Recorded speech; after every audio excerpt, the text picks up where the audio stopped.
प्यारे की जय, सतगुरु महाराज की जय।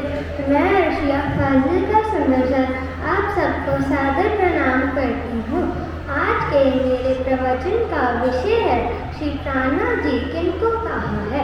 सुंदर साथ जी प्राणनाथ जी के बारे में समाज में बहुत धारणाएं प्रचलित हैं।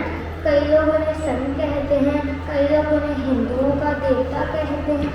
यहाँ तक कि समाज में कई महानुभाव अपने आप को ही प्राणनाथ समझते हैं, लेकिन ये सारी धारणाएं गलत हैं। सुंदर साथ जी श्रीमुखवाणी ही हमारा मूल आधार है।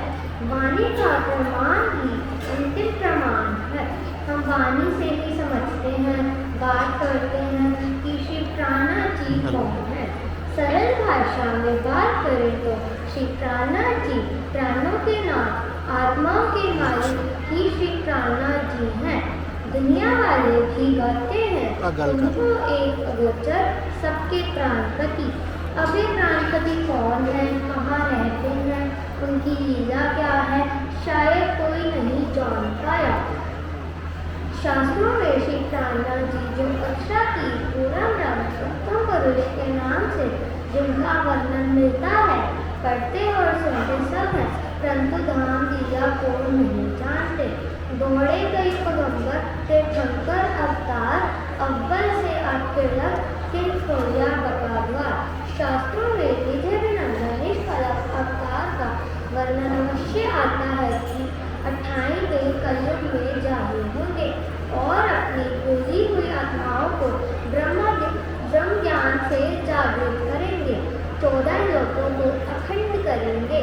अब प्रश्न तो ये आता है कि वो कौन है, कहाँ रहते हैं, उनकी लीला क्या है, किन तन से लीला हुई, क्या ये नश्वर तन प्राणनाथ हो सकता है?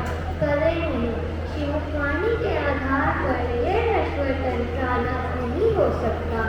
हाँ, ये अवश्य लिखा है कि जब वो इस संसार में जाहिर होंगे तो 2 तनों से लीला करेंगे। पहला तन श्री देवचक्र जी और दूसरा तन श्री महाराज ठाकुर का धारण किया, जिनके अंदर 500 शक्तियों ने काम किया।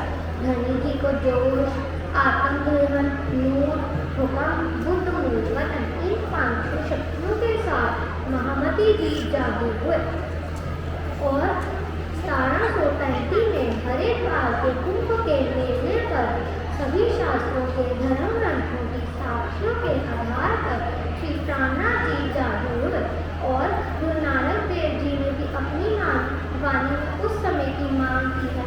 ए परमात्मा, मुझे वो समय दिखाना जब प्राणनाथ जी इस संसार में जागृत होंगे।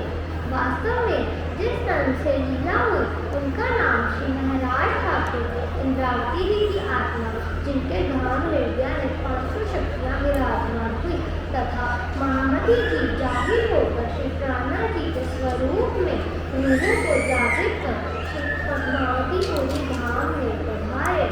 नदी के तीर पर उतरे परमहंस आए, दिन में सिरदार अच्छा की देख अपना ठोर सुख पाए। पन्ना नाम के अंदर विराजमान श्री प्राणनाथ जी जिस तन से लीला कर रहे हैं, समस्त सुंदर साथ को पहचान करवा कर मूल परम धाम की ओर मोड़ा और समझाया। तुम देखत मोहे इंत में मैं 14 तबक से दूर अंतर्गत ब्राह्मण